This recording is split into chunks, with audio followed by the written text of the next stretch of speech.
ద్రోణాచార్యుడికి గతంలో ఏం జరిగిందంటే, ద్రోణాచార్యుడి తండ్రి అయిన భరద్వాజ మహర్షి గురుకులంలో ద్రుపదుడు, ద్రోణుడు శిక్షణ తీసుకునేవారు. అప్పట్లో వాళ్ళు మంచి స్నేహితులు కూడాను. ఎన్నోసార్లు ద్రోణాచార్యుడైతే విద్యలు నేర్పించడంలో ద్రుపదుడికి సహాయం చేసేవాడు. అలానే ఒకసారి క్రూర మృగం నుండి కూడా కాపాడుతాడు. ఇక ద్రుపదుడు రాజు అయిన కొన్ని సంవత్సరాలకి ద్రోణాచార్యుడు సహాయం కోసం పాంచాల రాజ్యంకి వెళ్తాడు. ఎందుకంటే ఆ టైంలో ద్రోణాచార్యుడు కొంచెం పేదరికంలో ఉండేవాడు. అశ్వత్థామకి పాలు కూడా పెట్టే అంత ధనం కూడా ఉండేది కాదు.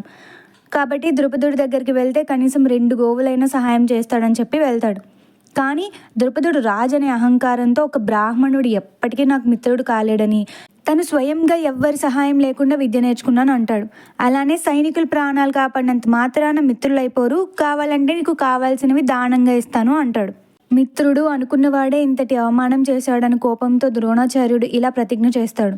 నేను నీ మీద శస్త్రం ఎత్తను, నువ్వు నా విద్యని అవమానించావు కాబట్టి నా శిష్యులే నిన్ను నా కాళ్ళ దగ్గరకు తీసుకొస్తారని శపథం చేస్తాడు ద్రోణాచార్యుడు.